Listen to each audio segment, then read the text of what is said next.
Você sabia que o homem que se tornou o maior rei de Israel começou sua jornada como um simples pastor de ovelhas, esquecido até pela própria família? E que antes de usar uma coroa, ele enfrentou um gigante de quase 3 metros de altura com apenas uma funda e 5 pedras? Fica comigo até o final, porque a história de Davi vai muito além do que você aprendeu na escola dominical. Estamos falando de traição, paixão proibida, guerra, arrependimento profundo e uma transformação que mudou o curso de uma nação inteira. Prepare-se, porque essa jornada vai te fazer repensar tudo sobre liderança, fracasso e redenção. Vamos voltar cerca de 3.000 anos no tempo, para uma pequena cidade chamada Belém. Não aquela Belém famosa pelo nascimento de Jesus, mas uma Belém muito antes disso, um vilarejo humilde nas colinas da Judéia. Ali vivia um homem chamado Jessé, que tinha 8 filhos. 7 deles eram fortes, bonitos, preparados para a guerra e a liderança. E tinha Davi, o caçula, o garoto ruivo de olhos brilhantes que ninguém levava muito a sério. Enquanto seus irmãos treinavam com espadas e lanças, Davi passava dias e noites sozinho no campo, cuidando das ovelhas do pai. Imagina só a cena. Um garoto, talvez com 15, 16 anos, sentado numa rocha sob o céu estrelado, tocando sua harpa. Não tinha público, não tinha aplausos. Só ele, as ovelhas e Deus. Mas era ali, naquele isolamento, que Davi estava sendo preparado. Ele não sabia, mas cada noite, protegendo o rebanho de leões e ursos, estava forjando uma coragem que ele precisaria mais tarde. Cada música que ele compunha sob as estrelas estava moldando um coração sensível ao divino. Cada momento de solidão estava construindo uma intimidade com Deus que definiria toda a sua vida. Agora, enquanto Davi cuidava das ovelhas, o reino de Israel estava em crise. O rei Saul, que começou como um líder promissor, tinha se desviado do propósito. Sua desobediência e arrogância fizeram com que Deus o rejeitasse como rei. E aí entra o profeta Samuel, um homem idoso e respeitado, recebendo uma missão inusitada: ir até a casa de Jessé, porque Deus havia escolhido um novo rei entre seus filhos. Imagina o clima naquela casa quando Samuel chegou. Jessé imediatamente chamou Eliabe, o filho mais velho, alto, forte, com porte de guerreiro. Samuel olhou e pensou: é esse aqui com certeza. Mas Deus disse não. Chamou o segundo filho. Não. O terceiro. Não.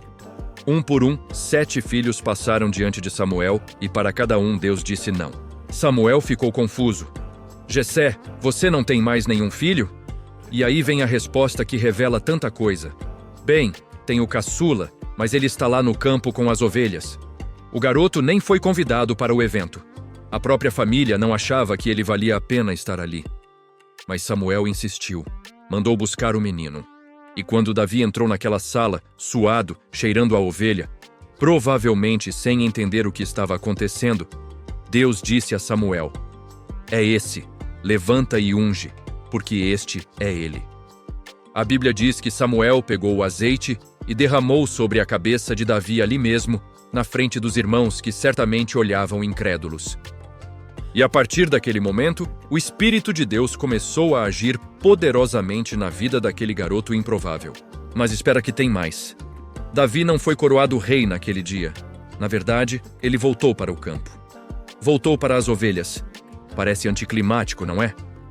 Você é ungido para ser rei e volta a cuidar de animais? Mas é que Deus estava preparando algo maior. A fama de Davi como músico começou a se espalhar.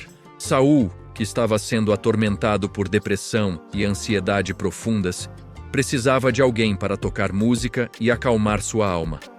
Adivinha quem foi chamado? Davi. O garoto pastor agora tocava harpa no Palácio Real, sem saber que um dia aquele trono seria dele. E aí chegamos no momento que todo mundo conhece, mas que vai ganhar detalhes que você nunca parou para pensar. Israel estava em guerra contra os filisteus, seus eternos inimigos. Os 2 exércitos estavam acampados em lados opostos de um vale, numa espécie de impasse. E os filisteus tinham um trunfo: Golias. Um gigante de aproximadamente 3 metros de altura, vestindo uma armadura que pesava mais de 50 quilos, carregando uma lança cuja ponta de ferro pesava cerca de 7 quilos. Por 40 dias, manhã e tarde, Golias saía e gritava seu desafio.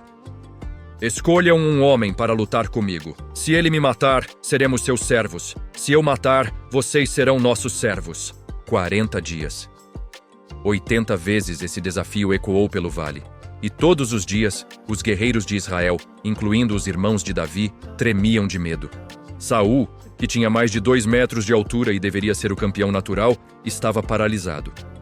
E aí um dia, Jessé manda Davi levar comida para os irmãos no campo de batalha. Davi chega, deixa suas coisas com o responsável pela bagagem e corre para a linha de frente para cumprimentar os irmãos. E é nesse momento que ele ouve aquela voz trovejante de Golias ridicularizando o exército de Israel e, mais importante, ridicularizando o Deus de Israel. E algo acontece dentro de Davi. Não é sobre coragem física, é sobre zelo, é sobre honra. Ele olha ao redor e vê homens experientes, guerreiros de carreira, todos congelados. E ele pergunta: quem é esse filisteu incircunciso para desafiar os exércitos do Deus vivo?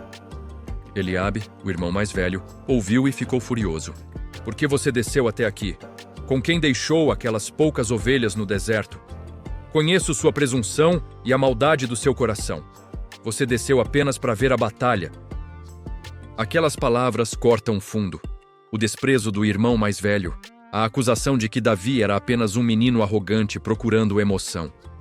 Mas Davi não se abalou. Ele já tinha provado seu valor onde ninguém via. Ele já tinha matado leões e ursos protegendo o rebanho. Ele sabia quem ele era em Deus. A notícia chegou a Saul. O rei mandou chamar esse jovem ousado. E imagina a cena: Davi diante do rei, um adolescente franzino comparado aos guerreiros ao redor. Saul olha para ele e diz: você não pode lutar contra esse filisteu. Você é apenas um jovem, e ele é guerreiro desde a juventude. É a voz da razão, da lógica, da experiência dizendo que isso é impossível. Mas Davi responde com algo poderoso. Ele conta sobre o leão e o urso, sobre como Deus o livrou das garras dessas feras, e termina dizendo: o Senhor que me livrou da pata do leão e da pata do urso, me livrará das mãos desse filisteu. Saul não tem argumentos contra essa fé. Então ele tenta ajudar do jeito que conhece. Veste Davi com sua própria armadura, coloca um capacete de bronze na cabeça dele, uma couraça. Davi tenta andar e não consegue. Não posso andar com isso, ele diz. Não estou acostumado. Ele tira tudo, e aqui está uma lição profunda. Davi recusou lutar com as armas de Saul, porque aquela não era a batalha de Saul. Era a batalha dele com Deus. Ele pegou seu cajado, escolheu 5 pedras lisas do riacho e pegou sua funda. Simples assim. Quando Golias viu Davi se aproximando, ele ficou ofendido. Sou eu algum cachorro para você vir contra mim com paus? Ele amaldiçoou Davi pelos seus deuses. Ameaçou dar sua carne às aves do céu e aos animais do campo. Era intimidação psicológica no mais alto nível. Mas Davi não estava intimidado. Ele gritou de volta, e essas palavras ecoam através dos séculos. Você vem contra mim com espada, lança e dardo, mas eu vou contra você, em nome do Senhor dos Exércitos, o Deus dos exércitos de Israel, a quem você desafiou. Hoje mesmo o Senhor o entregará nas minhas mãos. Golias começou a avançar. Davi correu em direção a ele. Pense nisso. Enquanto todo o exército recuava, Davi correu em direção ao perigo. Ele colocou a mão no alforje, pegou uma pedra, colocou na funda e atirou. A pedra voou pelo ar e acertou Golias bem na testa, na única parte exposta da armadura. O gigante caiu de cara no chão com um estrondo que deve ter sido ouvido por todo o vale. Davi correu, pegou a própria espada de Golias e cortou sua cabeça. O silêncio no vale deve ter sido ensurdecedor por um segundo. E então, caos. Os filisteus fugiram em pânico. Os israelitas perseguiram com vigor renovado. E Davi, o garoto pastor, se tornou herói nacional instantaneamente. As mulheres saíam às ruas cantando. Saul matou seus milhares, mas Davi, suas dezenas de milhares. A fama de Davi explodiu da noite para o dia. Mas aqui começa uma parte da história que muitos ignoram. Esse sucesso instantâneo plantou sementes de ciúme em Saul. O rei começou a ver Davi não como um herói, mas como uma ameaça. Jonatas, filho de Saul, se tornou o melhor amigo de Davi, fazendo uma aliança profunda. Mas Saul começou a planejar o assassinato de Davi. Ofereceu sua filha em casamento com uma condição: trazer 100 prepúcios de filisteus como dote, esperando que Davi morresse na tentativa. Davi trouxe 200. E aí começam anos de fuga. Davi passou quase uma década sendo perseguido por Saul pelo deserto. Um homem ungido rei, vivendo em cavernas. Teve oportunidades de matar Saul, mas não o fez, respeitando a unção que Saul tinha recebido. Davi reuniu um grupo de 600 homens desesperados, endividados, descontentes. E com esse grupo improvável, ele sobreviveu, lutou, esperou. Durante esse período, Davi cometeu erros. Fingiu ser louco diante de um rei estrangeiro para salvar sua vida. Quase massacrou uma família inteira por orgulho antes de ser impedido pela sabedoria de uma mulher chamada Abigail. A história de Davi não é uma linha reta de vitórias. É uma montanha-russa de fé, dúvida, sabedoria e falhas. Mas calma, porque o que vem agora é ainda mais impressionante e, ao mesmo tempo, mais perturbador. Saul finalmente morreu em batalha. Jonatas também. Davi lamentou profundamente, compondo um dos poemas mais belos da literatura antiga em honra a eles. E finalmente, aos 30 anos, Davi foi coroado rei de Judá. 7 anos depois, tornou-se rei de todo Israel. Ele conquistou Jerusalém e a transformou na capital. Trouxe a Arca da Aliança com celebração e dança. O reino prosperou. Davi expandiu as fronteiras, venceu inimigos, estabeleceu justiça. Ele estava no auge do poder, respeitado, amado, bem-sucedido. E é exatamente aí que acontece a maior queda. Uma tarde, Davi estava no terraço do palácio, enquanto seus homens estavam em guerra, e ele viu uma mulher tomando banho. Batseba, esposa de Urias, um dos seus soldados mais leais. Davi mandou buscá-la. Ela veio. Eles dormiram juntos. Ela engravidou. E Davi, o homem segundo o coração de Deus, o herói que derrotou Golias, começou a tecer uma mentira atrás da outra para encobrir seu pecado. Chamou Urias de volta da guerra, esperando que ele dormisse com a esposa e assim acreditasse que o filho era dele. Mas Urias, leal até o fim, se recusou a desfrutar do conforto de casa enquanto seus companheiros lutavam. Então Davi fez o impensável. Enviou Urias de volta para a batalha com uma carta para o comandante. Coloquem Urias na linha de frente e depois recuem, deixando-o morrer. Urias carregou sua própria sentença de morte. Ele foi morto. Davi pegou Batseba como esposa. Davi achou que tinha se safado. Mas aí chegou o profeta Natã com uma história. Um homem rico tinha muitas ovelhas. Um homem pobre tinha apenas uma ovelhinha que era como parte da família. O rico recebeu uma visita e, em vez de pegar uma de suas ovelhas, pegou a única ovelhinha do pobre para preparar o banquete. Davi explodiu de raiva. Esse homem merece morrer! E Natã olhou nos olhos dele e disse: Você é esse homem. O confronto foi devastador. Natã descreveu tudo o que Deus tinha feito por Davi e como ele tinha desprezado tudo isso. As consequências foram anunciadas. Violência não se afastaria de sua casa. Sua própria família se levantaria contra ele. E Davi quebrou. Não tentou se justificar. Não culpou ninguém. Ele disse simplesmente: Pequei contra o Senhor. O arrependimento de Davi está registrado no Salmo 51.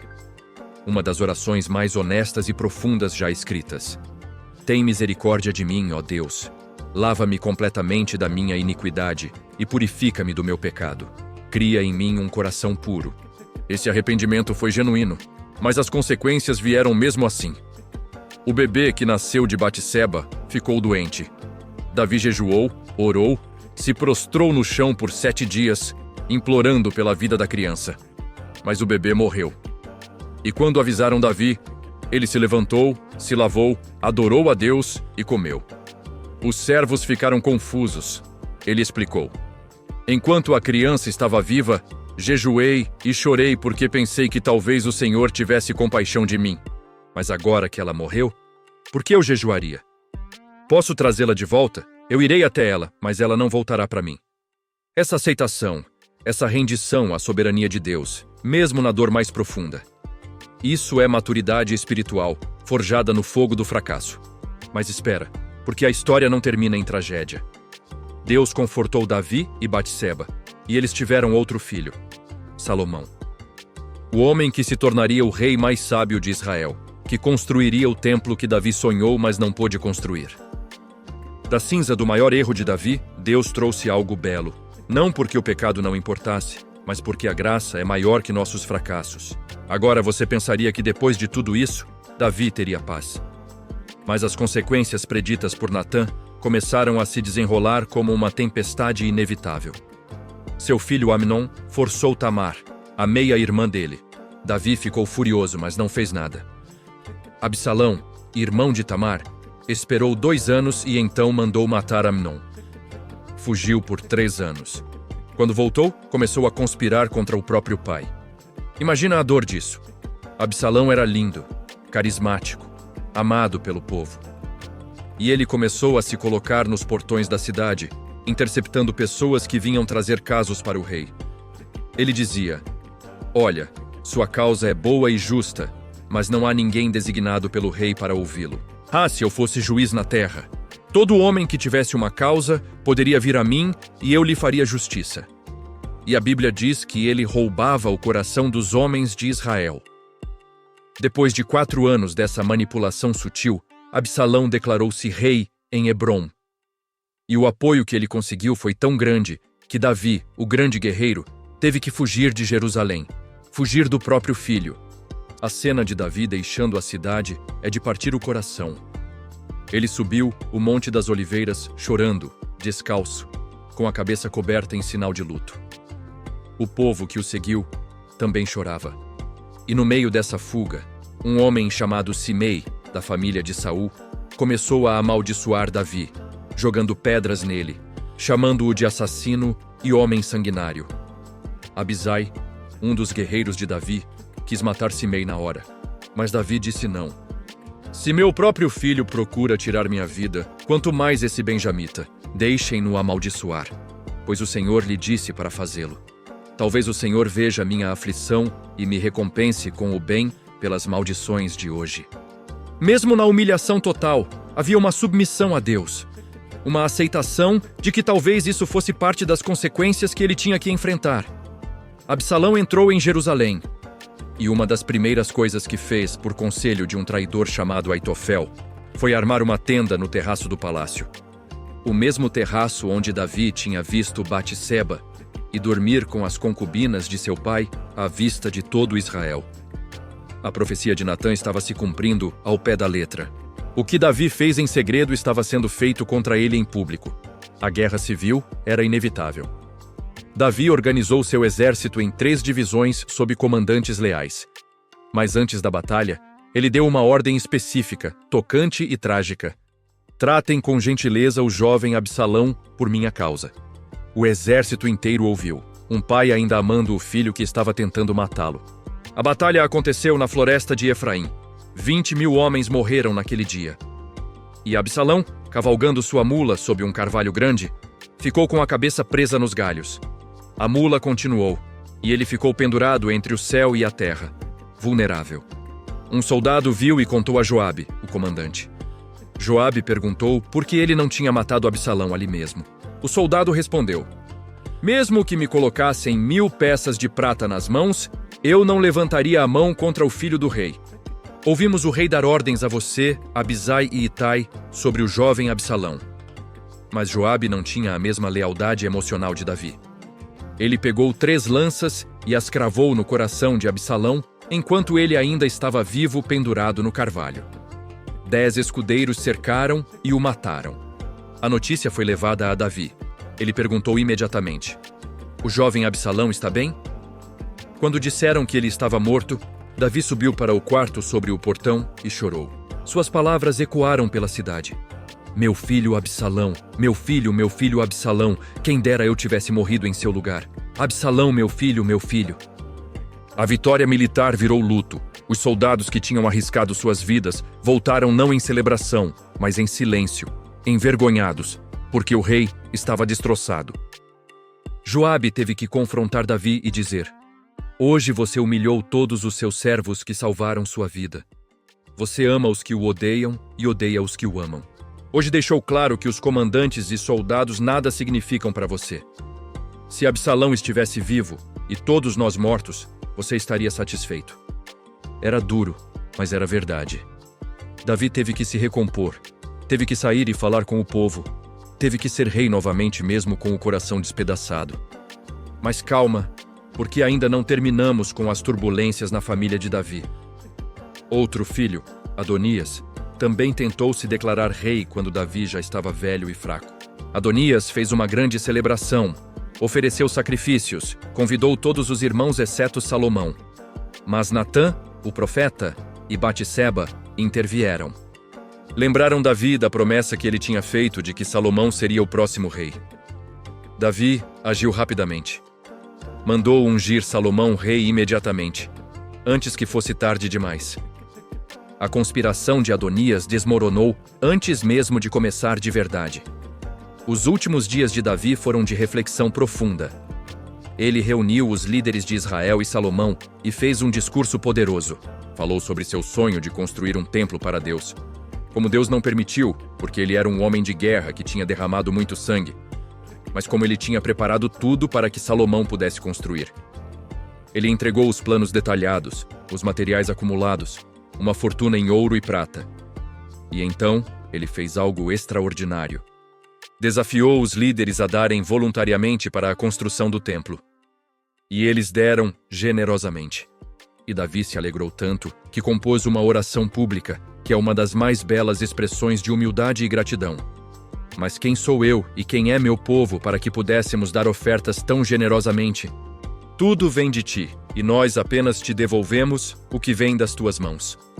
Somos estrangeiros e peregrinos diante de ti, como foram todos os nossos antepassados. Nossos dias na terra são como uma sombra, sem esperança de permanência. Davi deu instruções finais a Salomão. Não foram só conselhos espirituais, mas também alertas práticos sobre inimigos que precisavam ser tratados e aliados que deveriam ser recompensados. Ele disse a Salomão: Seja forte e mostre-se homem. Guarde os mandamentos do Senhor, seu Deus, andando nos seus caminhos e obedecendo seus decretos. Faça isso para que prospere em tudo. E então, aos 70 anos, depois de reinar 40 anos, 7 em Hebrom e 33 em Jerusalém, Davi morreu e foi sepultado na cidade de Davi. Mas aqui está a coisa impressionante. A história de Davi não terminou com sua morte. Ela reverberou através dos séculos de maneiras que ninguém poderia prever. Os salmos que ele escreveu, muitos deles nos momentos mais sombrios de sua vida, tornaram-se a linguagem da adoração para bilhões de pessoas através dos milênios. Quando você está em desespero e lê "O Senhor é meu pastor, nada me faltará", você está conectando com as experiências reais de um garoto que protegeu ovelhas no deserto. Quando você está em guerra espiritual e lê "Ainda que eu ande pelo vale da sombra da morte, não temerei mal algum", você está se apropriando da coragem que Davi desenvolveu enfrentando leões, ursos e gigantes. Quando você está quebrantado pelo próprio pecado e lê "Cria em mim um coração puro, ó Deus", você está entrando no mesmo lugar de arrependimento que Davi experimentou após Batseba. Mas tem mais. A promessa que Deus fez a Davi de que seu trono seria estabelecido para sempre, de que um de seus descendentes reinaria eternamente. Isso se tornou a esperança messiânica de Israel. Séculos depois de Davi morrer, os profetas ainda falavam sobre um futuro rei da linhagem de Davi, que traria paz, justiça e restauração. E quando você chega no Novo Testamento, a primeira linha do Evangelho de Mateus diz: registro da genealogia de Jesus Cristo, filho de Davi, filho de Abraão. Jesus é consistentemente chamado de filho de Davi, não só pela linhagem física, mas pelo cumprimento de tudo que Davi representou. O pastor que se torna rei, o ungido que é rejeitado antes de ser exaltado. O homem segundo o coração de Deus. Então, o que aprendemos com tudo isso? Porque a história de Davi ainda importa 3.000 anos depois. Primeiro, Deus não escolhe pessoas perfeitas. Ele escolhe pessoas disponíveis. Davi não era o filho mais velho, mais forte, mais impressionante, ele era o esquecido, mas ele tinha um coração voltado para Deus. Ele passava tempo na presença de Deus quando ninguém estava olhando. E é isso que Deus procura. Não seu currículo impressionante, mas sua disponibilidade, sua intimidade, seu coração. Segundo, a preparação muitas vezes vem em lugares obscuros. Aqueles anos no campo com as ovelhas não foram tempo perdido. Foram a escola de Deus. Os leões e ursos que ele enfrentou sozinho o prepararam para o gigante que ele enfrentaria publicamente. As músicas que ele compôs para uma audiência de ovelhas se tornaram os salmos que confortam multidões. Nunca despreze o lugar de preparação, mesmo quando parece insignificante ou invisível. Terceiro, grandes vitórias não nos tornam imunes a grandes quedas. Davi derrotou Golias na juventude, mas caiu em adultério e assassinato no auge do sucesso. A batalha não termina com a primeira vitória. Na verdade, às vezes, somos mais vulneráveis quando estamos confortáveis, quando baixamos a guarda. Davi deveria estar em guerra com seus homens naquele dia em que viu Batseba. Quando paramos de lutar as batalhas que deveríamos estar lutando, começamos a ceder às tentações que deveríamos estar evitando. Quarto, consequências são reais, mesmo quando há perdão. Deus perdoou Davi completamente, mas o bebê morreu. Absalão se rebelou. Amnon cometeu atrocidades. A espada nunca se afastou da casa de Davi. Graça não anula consequências naturais. Perdão não significa que tudo volta a ser como antes. Há cicatrizes que permanecem, lições que devem ser aprendidas através da dor. Quinto, arrependimento genuíno muda tudo. Davi não fez desculpas. Não culpou Batseba por estar tomando banho, onde ele podia ver. Não racionalizou seus atos como privilégio de rei. Ele quebrou, admitiu, se arrependeu profundamente. E Deus o restaurou. Não para a inocência, mas para o propósito. Davi continuou sendo chamado de homem segundo o coração de Deus, não porque nunca pecou, mas porque quando pecou, seu coração correu de volta para Deus e não para longe de Deus. E sexto, talvez o mais importante, legado não é sobre não cometer erros. É sobre o que você constrói apesar dos erros. Davi cometeu erros horríveis. Mas ele também escreveu os Salmos, estabeleceu Jerusalém, preparou para o templo, expandiu o reino, e seu maior legado foi apontar para algo maior que ele mesmo, para um rei eterno que viria de sua linhagem. Sabe? Quando você olha para Davi não através de lentes religiosas sanitizadas, mas como um ser humano real, completo e complicado, a história fica ainda mais poderosa. Porque nos vemos nele. Vemos o potencial e a fragilidade, a coragem e o medo, a fé e a dúvida, os triunfos e os fracassos espetaculares. E se Deus pôde usar Davi, com todos esses altos e baixos, com todas essas contradições, então talvez haja esperança para nós também. Talvez nosso passado não defina nosso futuro. Talvez nossos fracassos não sejam o fim da história. Talvez, apenas talvez, Deus ainda possa escrever algo bonito com as páginas rasgadas e manchadas de nossas vidas. Sempre temos esperança em Cristo, que morreu por nós na cruz para que não morramos, mas possamos ter a vida eterna. Se essa mensagem te edificou, deixe seu like, compartilhe com outros e se inscreva no canal para continuar crescendo na palavra.